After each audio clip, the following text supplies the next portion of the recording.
In this lesson, we're going to look at how to make decisions using the switch statement.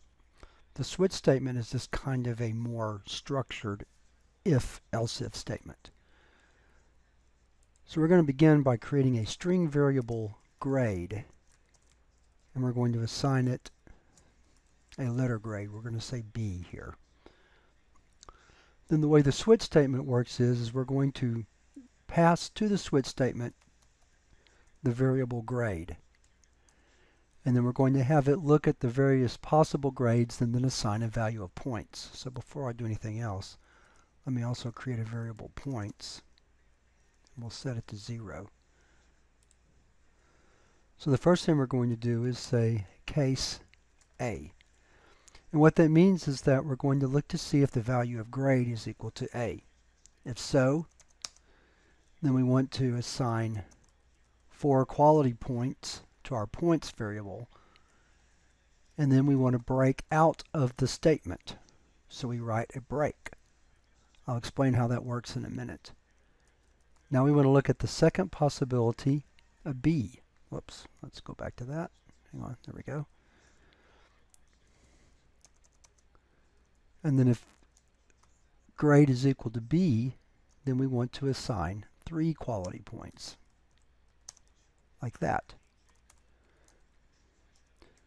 Notice that we put a colon after the value that we're testing. That's how the compiler knows it's time to go into the body of that particular case clause.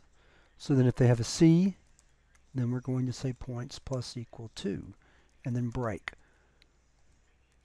You can also have a default, which means it's kind of like an else.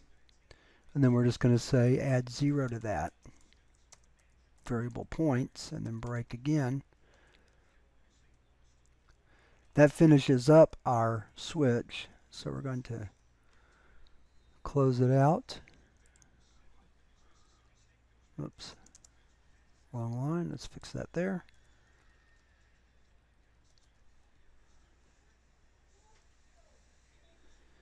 Then let's write out the total number of points.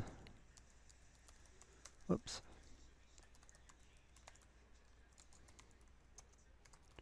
And these are called quality points, like so. So to review very quickly, let's bring this up a little bit where we can see it a little bit better.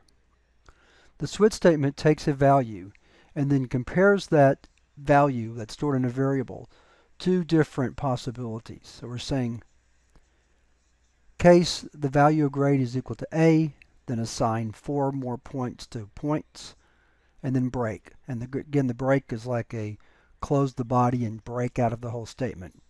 Without the break, then it automatically drops down, and I'll explain how that works in a moment. So let's compile. Whoops, we have a little problem here with our semicolons, so let's figure that out real quick. And then close out our class. There we go. Now we'll compile again.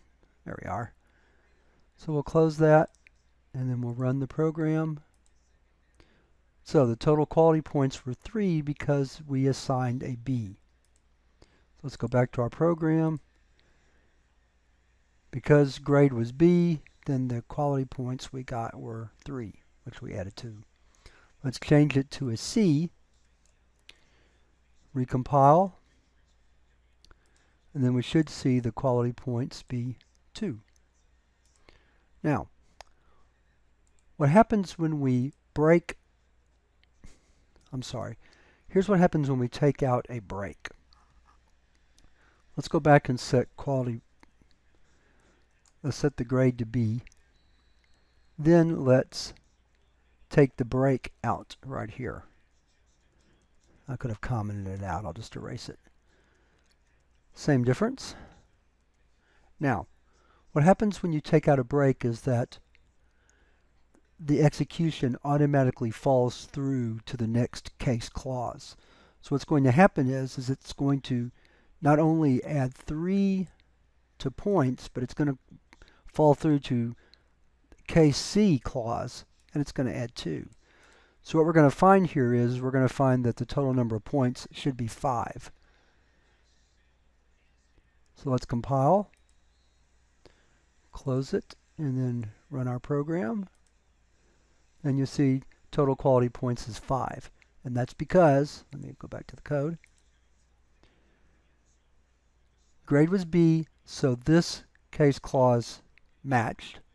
So we added 3 to points, and because there was no break, then we automatically fell through to this next clause, added the 2 to points to get 5, and then it encountered the break. So if that's the behavior that you want, then you need to leave the break out. But in most situations, for each case clause, you're going to want to include the break. And with that, we've discussed and examined how the switch statement works.